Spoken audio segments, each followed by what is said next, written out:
The broadcast is now starting. All attendees are in listen-only mode.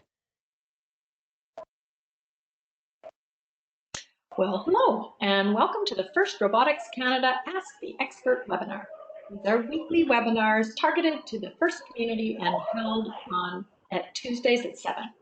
So look for the links at the FRC Canada Team Blast or on the First Robotics Canada socials. Everybody's come in on mute, so I just ask you to stay on mute to keep the audio quality good.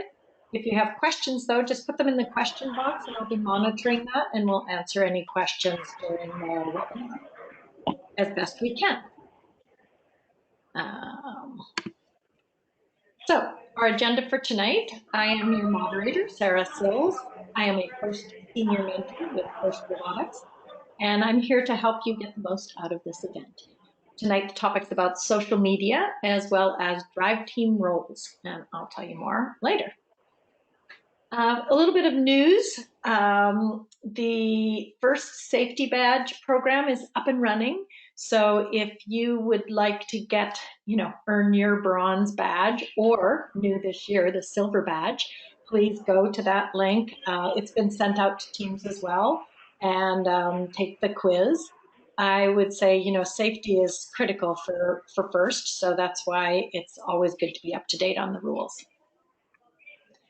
There is a Jumpstart program going to encourage FIRST Tech Challenge teams to start here in Canada. It's actually across the U.S., but as well, or across the world. But they have a promotion where they will give you a reduced rate, and they'll send you your equipment earlier in the season so you can get it in the spring, so you can do some pre-testing and checking of the equipment. So you have a jump start on the season. So if you think that's good for you, if you're thinking about starting a team or you know somebody who is, there's the link. You can go to the FIRST Inspires website, find out, and get involved in that. The same program runs for FLL. There are deadlines for the applications. I didn't mention the FTC one. The deadline is March 1st, but FLL is even sooner, February 21st. So if you think you'd like to get started on a FIRST Lego team and you want to start early, then do the same thing. Just go on the website and find out the details and go ahead and apply for that. FIRST Robotics Canada donates the event carpet after competitions. We reuse it for some of the competitions, I believe, but near the end of the season, they start getting So if your team thinks you would like the carpet, then all you need to do is send an email to John Hobbins telling giving details. I would warn you, the carpet is super heavy, so you might need people to help you get it to your vehicle to get it home, or you might need a bigger vehicle. You'll need people to help you unload it at the end, so just kind of, think it through how you're going to get it home. And I think that's all the news, so I'm just going to go on to my introduction for our first speaker. So I first met Karen Lee in 2009 when I was brought on as the new teacher mentor to SWAT 771. So in truth, Karen and her friend Megan had a plan, and they had a clear vision of where the team needed to be and how to get there. But there were days I was pretty sure they were the teacher mentors, and I just channeled their vision through to the team.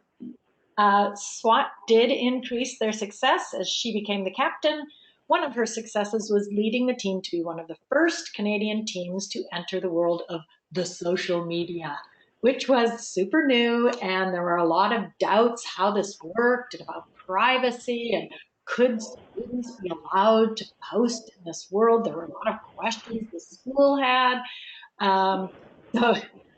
But she got SWAT on I think Twitter was our first one, and so and the program's expanded, and you see all the teams are there now. So that was kind of cool. So she's a good person to be talking about social media, though. When she graduated from St. Mildred's, she became a quality first volunteer. And she did this while completing her education. I call it global marketing through Western, Ivy Business, and other programs as well. She's currently an entrepreneur doing great things in today's marketplace. Thanks for joining us tonight, Karen. And, and just give me a minute to pull up your slides. Okay, no worries. Can you hear me? Am I on mute still? We can hear you pretty well. Okay, amazing. Amazing.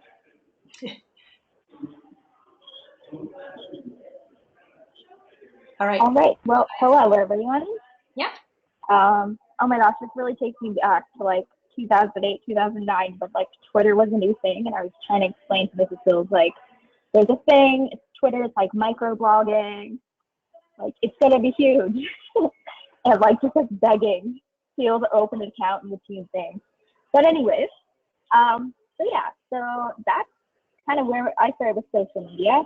I've been part of FRC since like 2000. My first season was 2007 season, so I was rock and roll. Right now, I'm trying to run my own business. It's called Glow Beauty, and a lot of the marketing is 100% through Instagram, and that's kind of like the biggest platform, most relevant platform for people today. And all my tips and tricks is kind of geared towards students learning real world skills through social media, so that if they're applying to internships or like summer jobs, they can build a portfolio and really have that as something they can apply to those jobs with. And I'll also be an STA at Georgian York American. So if you're there and you have any questions, feel free to ask me in person. Okay, so the pillars of social. So I've kind of broken it down to 4 main themes.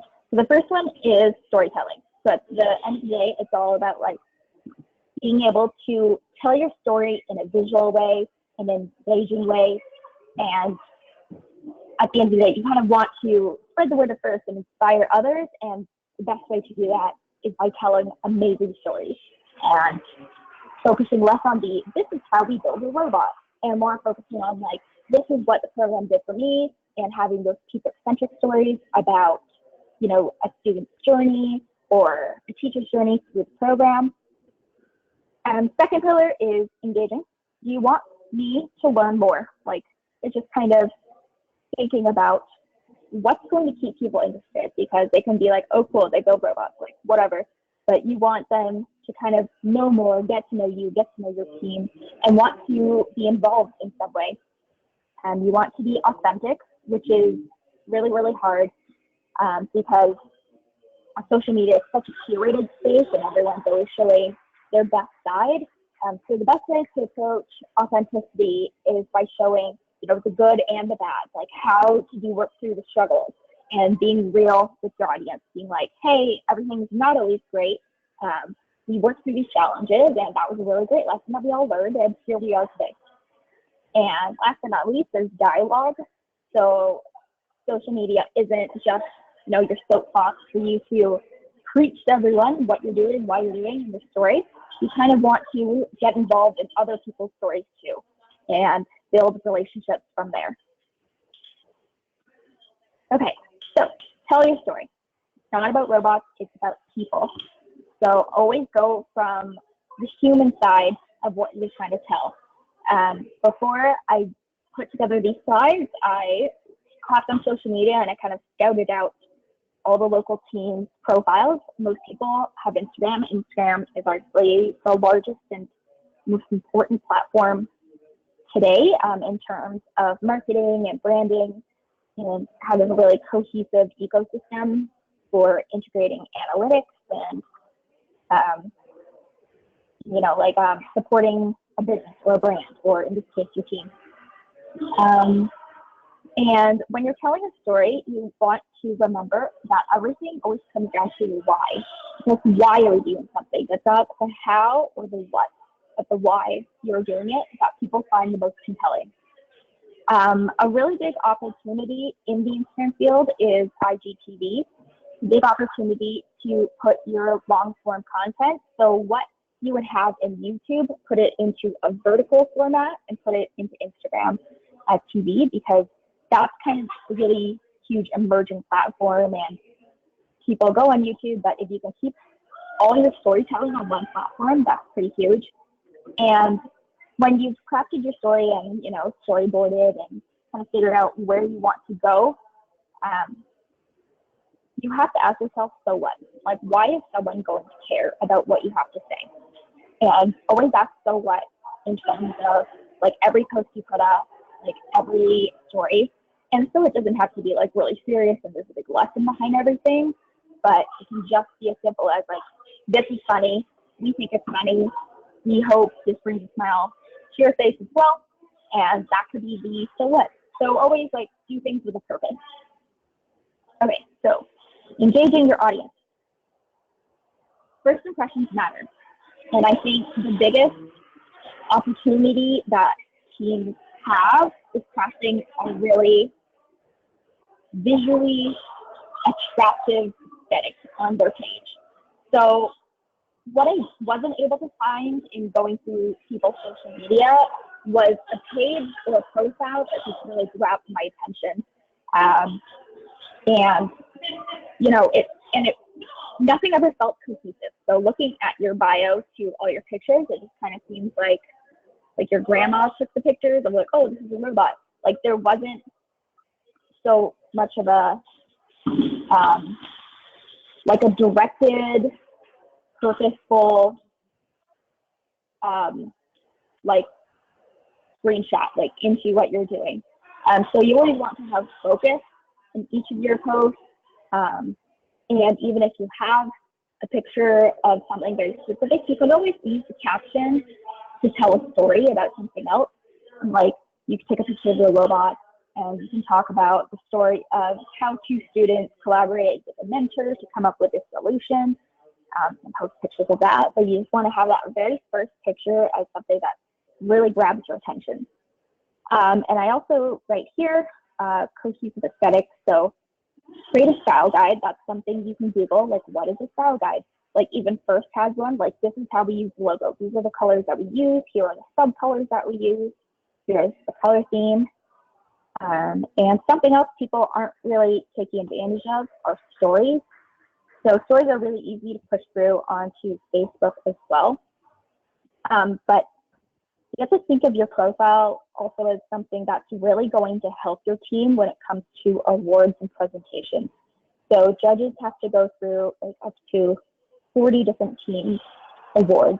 So you want to make it as easy for people as possible to figure out, okay, this is exactly what we did for outreach. Like this is exactly who our team members are, and use each one of those story highlights as an opportunity to feature your best of the best content. Okay, so moving on to authenticity. Just reiterating that, don't be afraid to show parts of your team that aren't bright and shiny, because at the end of the day, like everyone, I hate saying like everyone's a winner, but in a sense, like everyone has something to take away and everyone has lessons that they've learned through the program, which is why First is so amazing. So talk about your struggles, talk about, the things that happen in the pit, when things are falling apart, like how does the team come together? Because those are the stories that everyone can connect with. And at the end of the day, there's only like so many people who are going to walk away with a trophy, like a physical thing, but that's not as interesting as how you took like a wooden tacky bot to the finals or something like that. Okay. And also, authenticity means curation without the illusion of perfection. So you want to show the good and the bad, but also you also want to make other people feel good. So it's about sharing those like me too experiences, kind of like, oh, like my team went through that too, like this is how we dealt with it. And that's kind of how you create the next part, which is creating a dialogue. So one of the hardest things to do in social media now is building those relationships with other people, because behind every single account and every single profile, there's a human, and it's really special when you create those communities. So in the past, it doesn't work with the algorithm anymore, but you can create like pods, so you can invite like a bunch of teams, like maybe like 5 or 10 local teams, and you can add each other into group chat and tell each other, hey, like turn on your notifications so that every time a new post goes up, like we are always interacting with each other's accounts. And that kind of builds a community feel. But again, like don't do it if it's too stressful, because social media can be extremely anxiety inducing. I kind of don't like being on it ever. I'm only there for professional reasons. But again, these are really useful skills, because everything these days is all about like social, and that's how you market everything. Like even your own personal brand, like employers definitely check out what you have to offer and who you are as a person using social.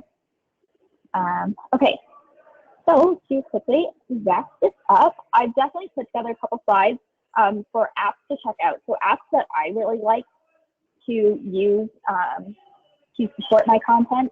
One of my favorite apps I've discovered is called Over, and it has lots of different templates, so you can pick one or two of your main themes and use those templates to help guide your content. So you don't have to come up and face a blank canvas every time you need to put something up or schedule something. You can use that app to help inspire you.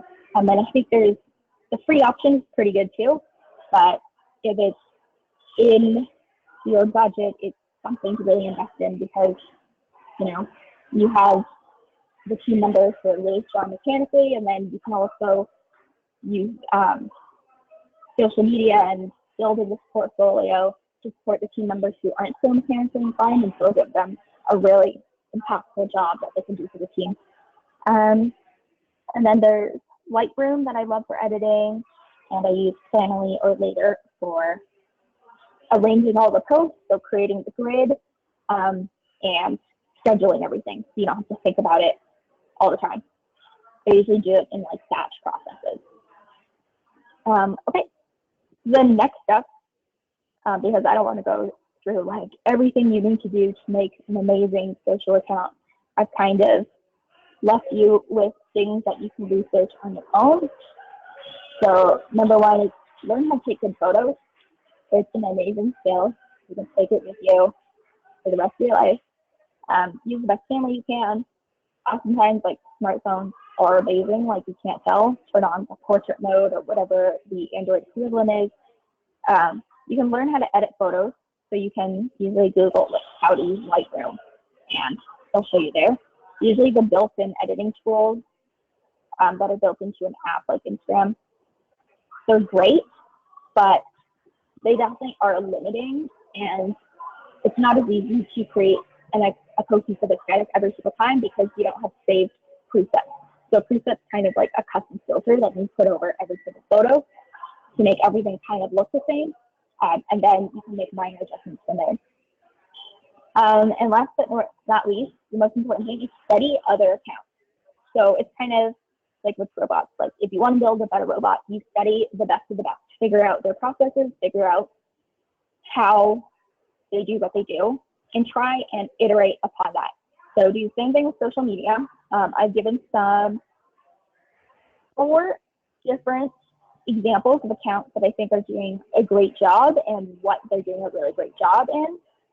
And yeah, and then the last 2 slides are just kind of examples of why using a filter is really important, because it does really impact how engaging your content is.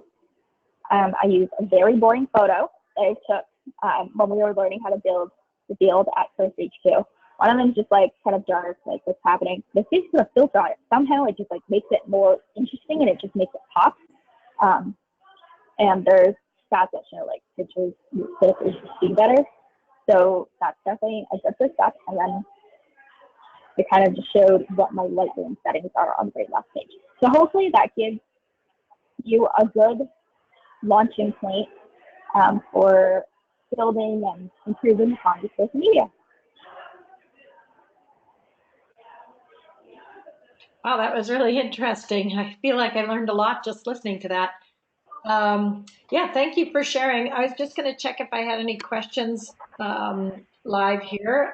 I don't see any right now, but I love that Karen suggested to look for a competition. So she is an awesome FTA, so Field Tech Advisor. So you see her down at the table all wired up running things.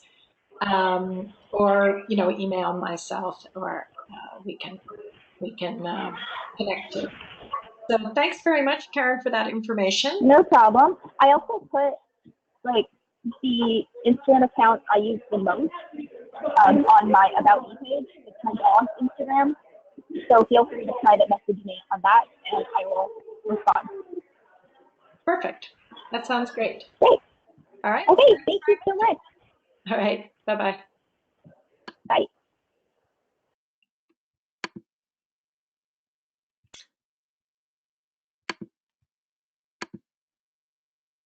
Okay, well, boy, I know more about social media than I did before. Yeah, that was quick. Did you feel the same, Brian? Yeah, I was Googling all the websites you was telling me about. I know. Never heard of some of those things. I know. I am going to introduce Team 1305. Sorry, I don't know if they need an introduction, really. They're a very well-known team, especially up in Northern Ontario. They began in 2004, and they were the first Canadian team outside of the GTA, so Greater Toronto Area. They're a community team, and they've worked really hard over the years to inspire and grow the FIRST program in the North. They've been very successful this year supporting FLL teams in the Yukon. So cool. Yeah, that's about as north as you can get. I know. Like, wow, I think I want to go there. So Yes. Brian Kelso is one of their key mentors, and he works at Nordic Mine Steel Technologies. Sure. I heard him speak on the topic of drive team roles at the Gateway Conference this year, and I know he'll bring great insight into this area of an FRC team. So thanks for joining us tonight, Brian. Great, thank you. And I'll just bring up your slides.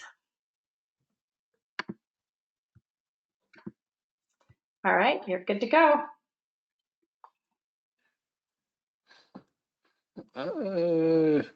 Yeah, my slides are not showing here. Are they showing there? They are. Let me check. Showing. I think they are.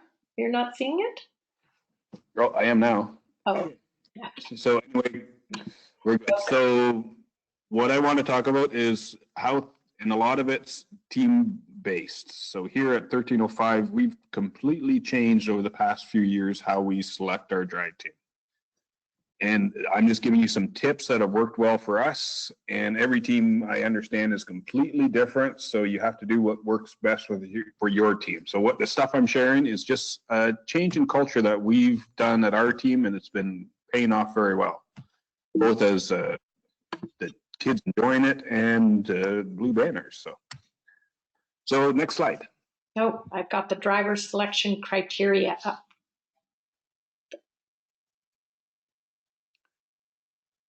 Do you want that? Okay, yeah, it is a slow internet connection here, but that's okay.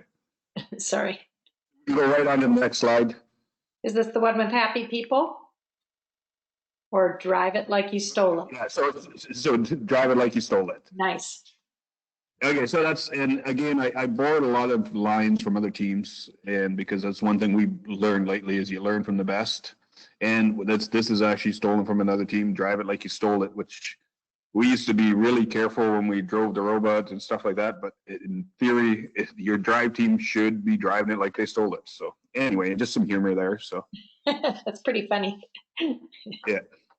All right. So then moving on, specific. we'll just talk about the positions. Yeah. So, and it's been pretty same for the past few years. You have a driver, what we call an operator, human player, drive coach, technician, and this is something that 1305 does in our drive team. We actually include our head scout. And this has made a huge impact because without the scouting data, your drive team won't make it very far. So that's something we've included. And again, that's team specific. So we could talk all about all the different positions. Most of them are pretty obvious: driver and operator, human player. And technician is a new one that's just been involved for the past few years, and it's a great way to get people involved in the drive team. And so we've been using that, and we use that as the person that keeps the drive team excited and moving and dancing. So that's just one thought for that technician role.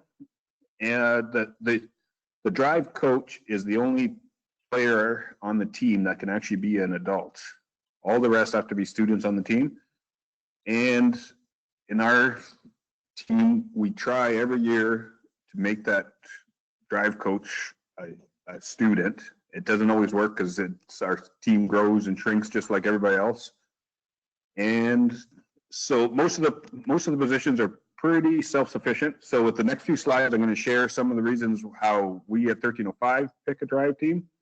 But a lot of it's based off of stuff I've learned from talking to teams that are much better than us.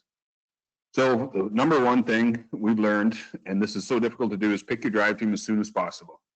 And like our team, which is probably similar to a lot of teams, we can't have a drive. We're not big enough to have a drive team and a build team. Most of our drive team is also the build team as well. So we have a few criteria. One of them is they must attend all competitions because we don't want to be swapping drivers midway through competition.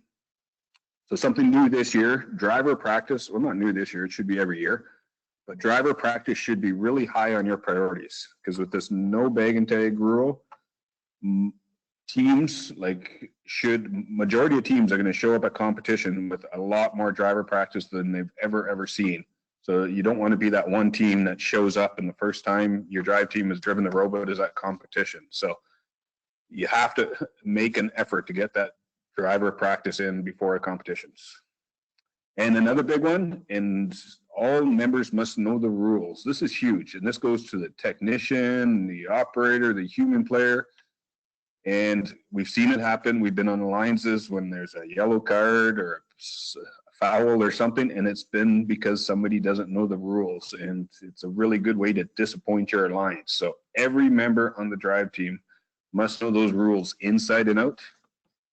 And then I'm going to move on, and I'm going to show you some of the good examples that I learned from other teams. Okay, so 2168. This is one of the best ones.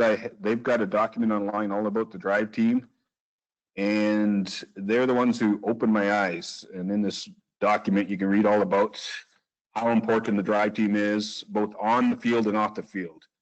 So the drive team is, everybody thinks it's about which kid is the best gamer and can drive the robot the fastest. But that's the way we used to select our drive team, by who had the best video game control skills. But the more I talk to some of these bigger teams, the more I learn that's good. That's kind of the lowest on the list. Your drive team is actually representing your team on the field and off the field. And it's a lot of tough work, and not every student is capable of doing it. So go on to the next slide. Yep. So I kept finding all these other people posting core values: respect, knowledge, communication, confidence, gracious professionalism. And there's all these items that were top on their list, but driver skill was the lowest on their list. And so after talking to more and more, I had the realization it's the driver skill part can be taught.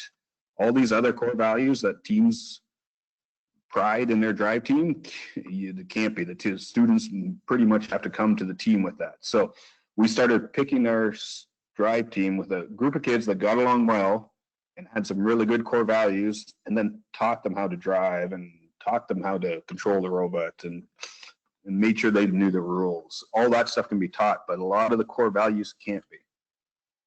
We keep moving. Okay, so, but it's a huge responsibility, and I'm sure every team is just like our teams. Every kid wants to be on the drive team. It's a great experience. I've been involved directly with the drive team for quite a few years now, and the benefit the students get out of it is amazing. But it's a huge amount of responsibility and work all through the season, through the build season, through competition season, in between competitions. There's a large demand on the drive team, and they have to understand that before they accept that position or go for that position, and know they have to understand schoolwork, family, everything else because it's a huge involvement when you are on drive team. And just something to take note, and you need to know their schedules for like pretty much the whole year to be a good member of drive team. Okay. So here's some another examples, and this, like everybody knows, Team 254. And they wrote, this is just a quick document. I won't even read it all to you, but this is the way they list some of their driver qualities: mature, communicative. You can keep going. Respectful, cooperative, humble, and accommodating.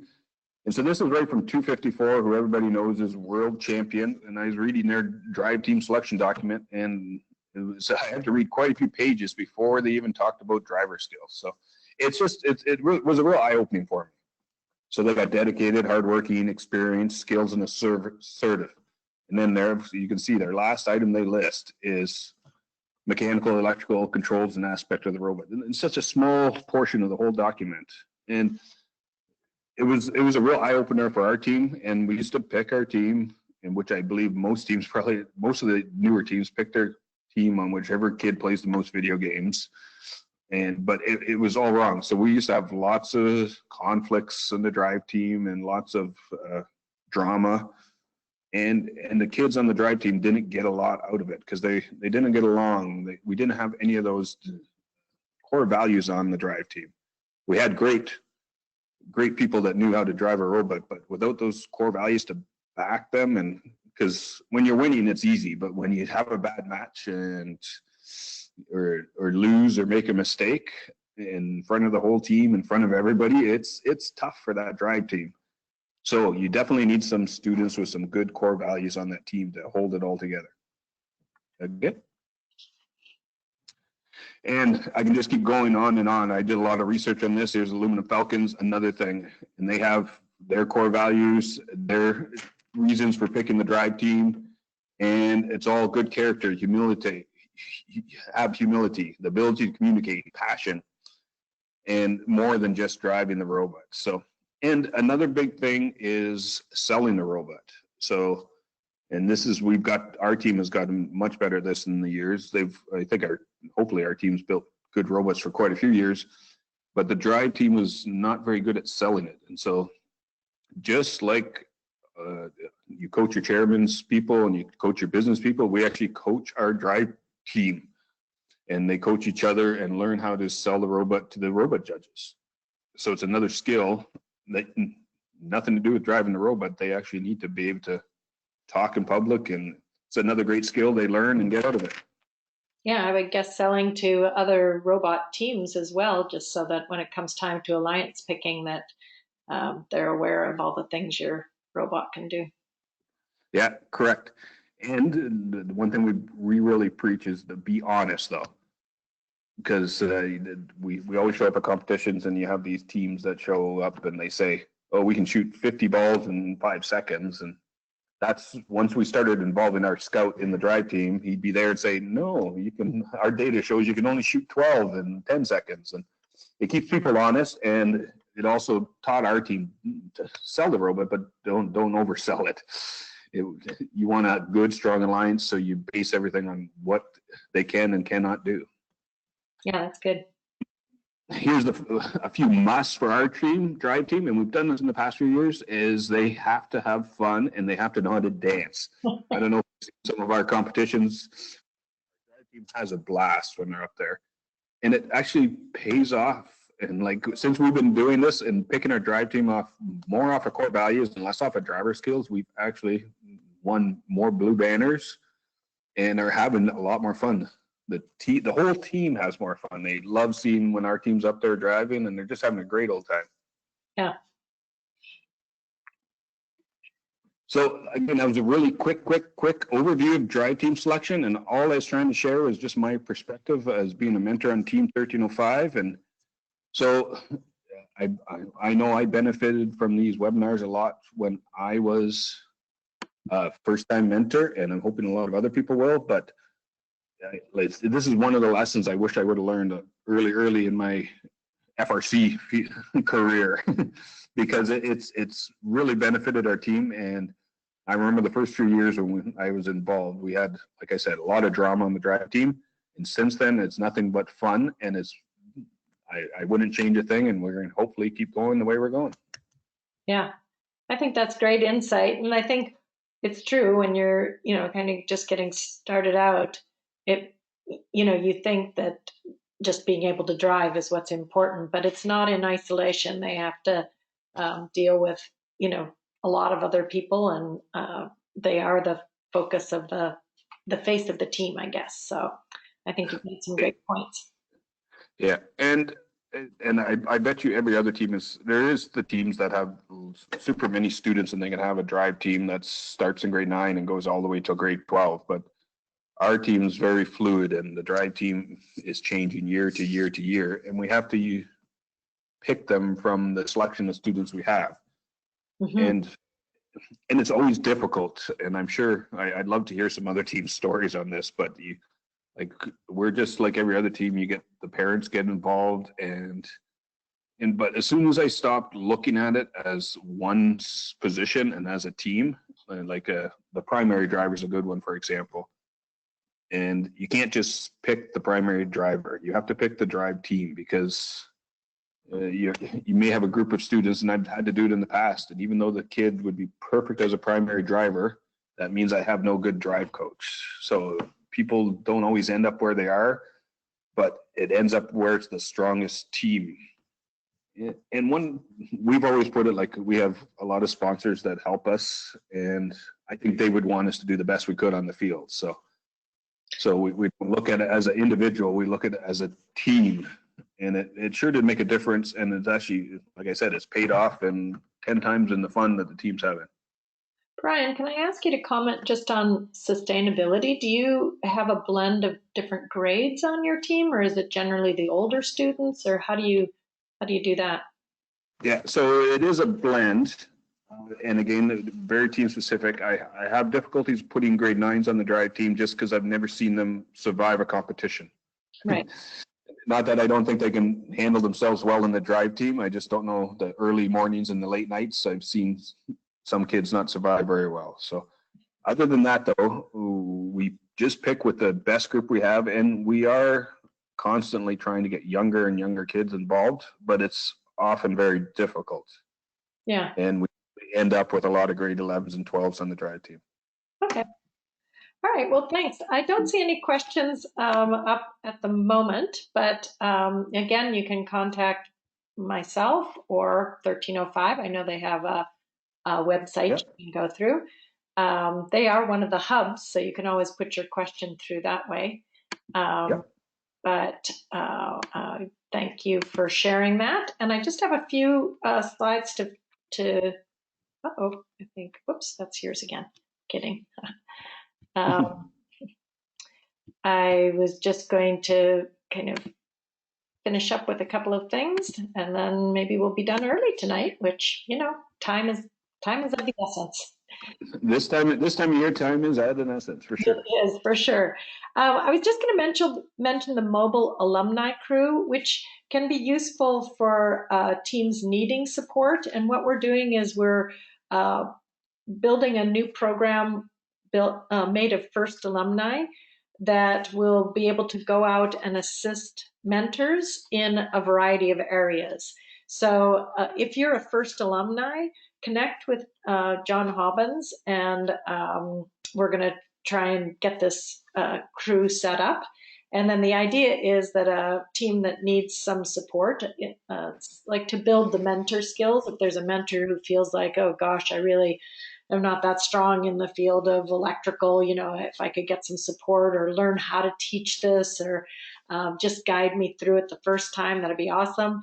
Then we're going to send out a MAC member, so a mobile alumni crew member, to lend a hand. So if you are a first alumni, the idea is it will help cover your costs to make a face-to-face visit if that's what's needed, and just to help build that kind of mentor strength in the first community. So that's information on that. And if you're not a first alum, or even if you are, anyone can volunteer. So just be aware that all the events need volunteers. there's a lot of different roles. So technical roles, non-technical roles. You can bring your own talents and skills. Some are for the full competition. Some are just, for one day or one portion of it. So you can try and find the role that best suits you. And, you can help inspire the next generation. So you can sign up through FIRST. So go to the your FIRST dashboard or create a FIRST dashboard, and you can sign up there. So that's all we have for tonight. A big thank you to Karen Lee, one of our first alum, for helping out on social media. And thanks to Brian from Team 1305 for helping out with the drive team role selection. So that's important, both important things. Next week, we're going to talk about awards. So we're going to focus about non-technical awards as well as the technical awards. So if you don't know yet, FIRST has a lot of different awards, but I know especially a lot of rookies, but even young teams kind of arrive at competition not really understanding what all these awards are and how you can best position yourself to target an award. So we have Team 6878 and team, that's Odyssey, if you like team names, and 4946, which is the Alpha Dogs, are going to talk to us about that. So you can join us next week. If you miss a webinar, never fear. They're up on the First Robotics Canada YouTube channel, and there's a playlist dedicated to all the Ask the Expert webinars. So thanks for listening tonight. We're going to sign off early, and good night to everyone. Good night. Thank you, Sarah. Thanks, Brian. Bye-bye.